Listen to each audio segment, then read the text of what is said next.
Pour maintenir des pratiques qui répondent bien aux besoins des enfants, le personnel éducateur et les RSG réalisent 4 étapes importantes communément appelées le processus de l'intervention éducative.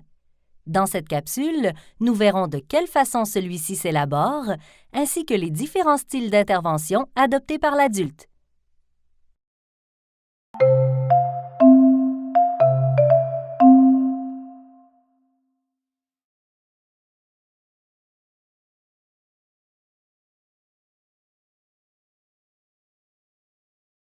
Constituant la base de cet enchaînement, l'observation est l'étape qui permet de connaître le tempérament des enfants, leurs intérêts, leurs forces, leurs difficultés, ainsi que leur capacité à interagir avec les autres.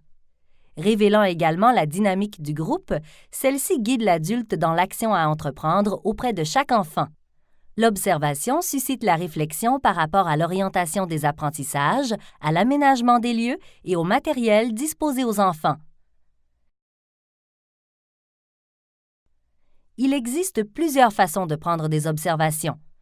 Inscrire systématiquement des données, telles l'heure, le matériel utilisé, la présence ou l'absence d'un père, permet de recueillir des renseignements sur un comportement précis.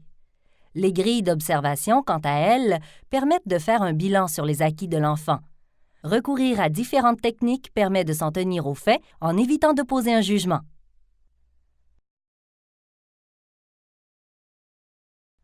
En cohérence avec les observations, le personnel éducateur et les RSG réalisent leur planification. Émergeant des intérêts et habiletés des enfants, des activités calmes, actives, spontanées et dirigées seront offertes de façon équilibrée. Le matériel et les lieux seront organisés pour répondre aux besoins réels des enfants tout en tenant compte de leur âge. Conservant une certaine souplesse, la planification accueillera également les imprévus. Qu'il s'agisse d'un changement météorologique, de l'arrivée d'un nouvel enfant ou d'un intérêt particulier lors d'une activité, l'adulte s'accorde une marge de manœuvre. Ceci lui permettra de s'adapter à différentes situations qui risquent de survenir et respectera le rythme de développement des enfants.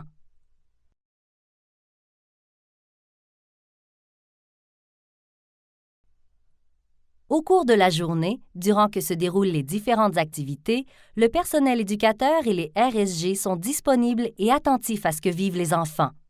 Leur rôle consiste à les guider et les accompagner dans de multiples apprentissages, sans toutefois faire à leur place. L'adulte intervient s'ils ne parviennent pas à résoudre un problème seuls ou s'ils ont besoin d'encouragement pour poursuivre leurs explorations. Il oriente les enfants dans les démarches à entreprendre, mais leur laisse le soin d'agir puisqu'ils sont les propres agents de leur développement.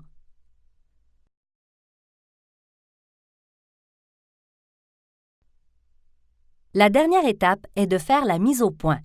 Premièrement, le personnel éducateur et les RSG s'arrêtent pour réfléchir à la façon dont les événements se sont passés. Est-ce que les interventions ont été favorables au développement des enfants? Est-ce que le matériel répondait à leurs intérêts? Est-ce que les observations faites étaient justes? Suite à l'évaluation de ces éléments, l'adulte réajuste par des actions correctrices sa planification et ses interventions auprès de chacun.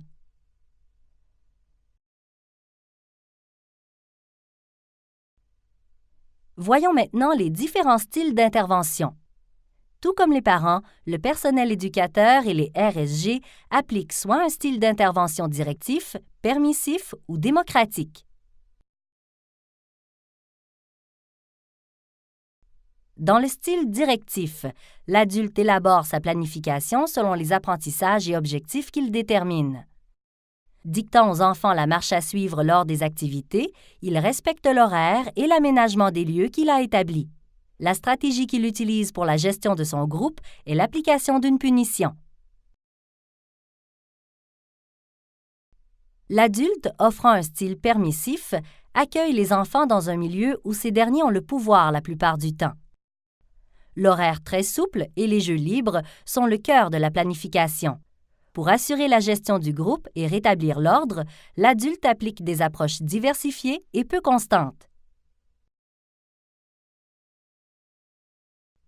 Enfin, dans le style démocratique, un partage de pouvoir est établi entre l'adulte et les enfants. Souple et motivant pour l'ensemble du groupe, la planification d'activités, le matériel et le déroulement de la journée sont réfléchis à partir des forces et intérêts de chacun. L'approche de l'adulte et le riche environnement permettent aux enfants de faire des choix, de prendre des initiatives et d'expérimenter, des situations grâce auxquelles ils construisent leurs connaissances. Lorsqu'un conflit survient, l'adulte apporte son appui en tenant compte des circonstances, de l'âge et des habiletés des enfants. Il encourage chacun à exprimer ses besoins et ses limites, tout en les aidant à négocier des solutions acceptables pour tous. Dans ce style d'intervention, chacune des situations est considérée comme des occasions d'apprentissage. Conscients ou non, plusieurs adultes passent d'un style d'intervention à un autre au cours de la journée, ce qui amène difficilement les enfants à anticiper les attentes. Lorsque l'approche est trop directive, des comportements d'opposition ou de conformistes surviennent chez les enfants, tandis que dans les moments où l'approche devient trop permissive, apparaissent de l'insécurité et des attitudes individualistes. Appliqués en tout temps ou en alternance, ces deux styles d'intervention ne tiennent pas réellement compte de l'unicité des enfants. Quant au style d'intervention démocratique, celui-ci procure un équilibre entre le désir de liberté et le besoin de sécurité des enfants. Assimilant les différentes étapes du processus de l'intervention éducative et parvenant à adopter de façon assez constante un style d'intervention démocratique, le personnel éducateur et les RSG permettent aux enfants d'acquérir une confiance en eux, d'apprendre à se respecter et respecter les autres.